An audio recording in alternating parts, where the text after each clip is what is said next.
Welcome to Queen Mac Channel. Aku bukan penggoda episode 10. Seperti yang diberitahukan Edward, malam ini mereka pergi ke sebuah butik ternama untuk fitting baju. Usai dari butik, Edward membawa Julia singgah ke sebuah rumah mewah yang tidak ia ketahui rumah siapa itu. "Ini rumah siapa, Mas?" tanya Julia. "Teman saya, ayo." Edward meraih tangan Julia dan membawanya masuk ke dalam rumah besar yang ternyata adalah rumah temannya Edward. "Wey bro, datang juga akhirnya. Widih, beneran ternyata dia bawa gandengan," ucap seorang pria yang menyambut kedatangan mereka. "Dia kan salah satu pria malam itu," batin Julia. "Dia adalah Dion, teman Edward yang kala itu juga pergi ke klub." Julia diam menundukkan kepalanya. Masuk. Regan udah dari tadi ngomel, capek aku dengerinnya. Persilahkan Dion." Edward kembali menuntun Julia masuk, hingga tiba di ruang tamu di mana sudah ada 3 orang di sana. Ada 2 wanita dan juga 1 pria, yang juga dikenali oleh Julia. Karena waktu malam itu, Julia masih sangat ingat jika 2 lelaki itu pun ada di ruangan. Keduanya dilayani oleh Henny dan Sinta. Lalu, siapa 2 wanita di hadapannya saat ini? Julia bertanya-tanya sendiri di dalam hati. "Ayo duduklah, berdiri saja," persilahkan Dion yang sudah duduk di samping wanita cantik berambut pendek. "Aku pikir kamu bohong, Ed," celutuk Regan sembari tertawa, sedangkan wanita di sampingnya memukul pelan dada sang kekasih. Yaps, wanita di sampingnya itu bernama Laurie, kekasih Regan. "Nggak boleh gitu sayang, kamu kebiasaan nyepelein orang," tegur Laurie pada sang kekasih. "Iya marahin aja Li," timpal Dion meledek. "Kamu juga sama." Kali ini wanita berambut pendek di samping Dion yang marah. Dia adalah Dita, kekasih Dion. Edward tertawa saat melihat kedua temannya kena semprot kekasih mereka masing-masing, sedangkan Julia hanya bisa tersenyum kecil saja. "Hai, aku Dita, pacar Dion." Tiba-tiba saja Dita menghampiri Julia, begitupun dengan Laurie. Kedua wanita itu menarik tangan Julia agar sedikit menjauh dari para lelaki. Julia pun mengikuti saja. "Halo, aku Juliana. Panggil saja Julia," ucap Julia ikut memperkenalkan dirinya. "Beruntung banget tahu nggak kamu bisa dapetin Ed," ucap Laurie. "Iya, kami itu sudah lama berteman. Dari dulu tahu nggak, Ed itu nggak pernah punya pacar. Sampai kami ngiranya dia itu kelainan seksual. Ya nggak kami doang sih, tapi hampir semua staf kantor gosipin dia tahu," cerita Laurie. Julia tersenyum kecil. "Mungkin emang iya, buktinya aku sama dia kan juga pura-pura aja. Kalau aja dia normal, dia sudah menikah dengan kekasihnya kan. Tapi kalau dia nggak normal, nggak mungkin malam itu kami tidur. Tapi kan waktu itu dia dalam pengaruh alkohol dan obat perangsang," batin Julia bergemuruh sendiri saat ini. Ngomong-ngomong, salam kenal ya Jul," ucap Dita merengkuh pundak Julia dengan ramah. "Salam kenal kembali, seneng deh diterima dengan baik sama kalian," ucap Julia dengan jujur. Jarang sekali dia mendapat perlakuan baik dari orang baru seperti ini. Semoga saja tidak berubah jika suatu saat mereka tahu latar belakangku. Begitu batin Julia berdoa.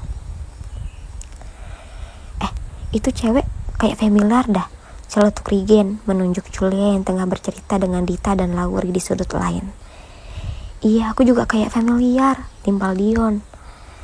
Edward yang mendengar melipat kedua tangannya di dada, lalu menyadarkan punggungnya ke sandaran sofa. Dia wanita yang malam itu. "What?" kompak Regan dan Dion bersamaan.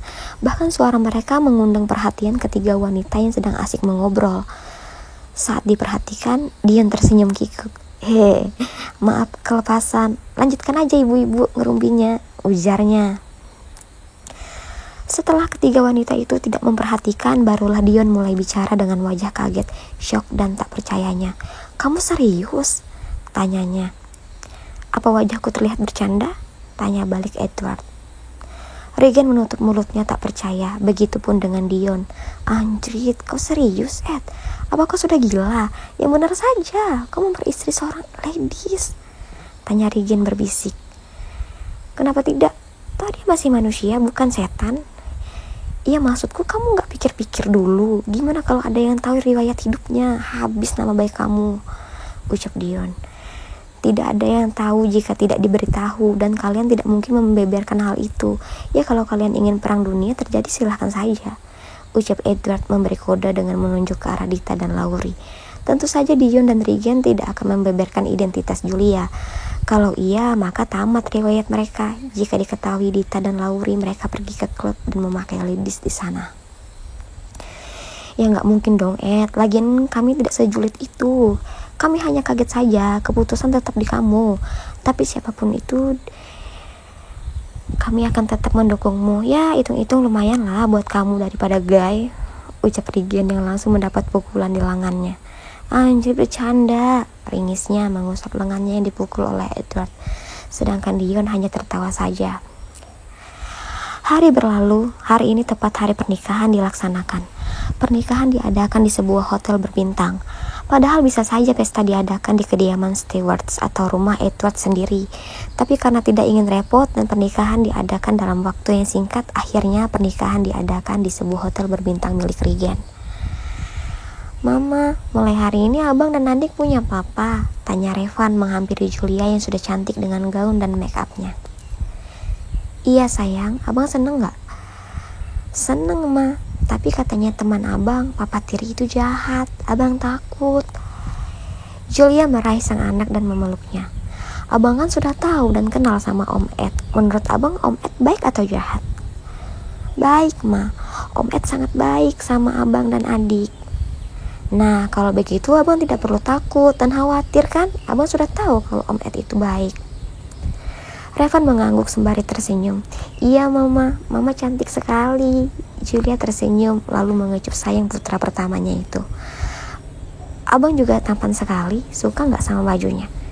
Suka sekali mama. Acara pun berjalan lancar tanpa ada masalah yang berarti. Sehabis acara, mereka tidak langsung pulang, tapi menginap di hotel milik Regan itu. Saat ini, Julia sedang berada di dalam kamar mandi. Ia memandang pantulan dirinya depan cermin, menatap pakaiannya yang saat ini ia pakai. Ia menyesali kebodohannya yang tidak membawa baju sendiri. Alhasil, sekarang dia terpaksa memakai baju yang diberikan ibu mertuanya. Yang sudah pasti, bajunya adalah baju dinas. Aduh, aku gak berani keluar kalau kayak gini. Gimana kalau Pak Ecet beranggapan aku ingin menggoda dia? Monolog Julia. Diusapnya gusar mukanya yang sudah bersih dari make up. Tak tak tak. Mau sampai kapan kamu di dalam? Saya sudah tidak tahan ini. Suara Edward membuat mata Julia membola. Memang sudah cukup lama dia di dalam kamar mandi. Apa yang kau takutkan Julia? Bukankah kamu sudah biasa? Ingat kamu bekerja di mana dulunya? Monolognya dan langsung kepercayaan dirinya keluar.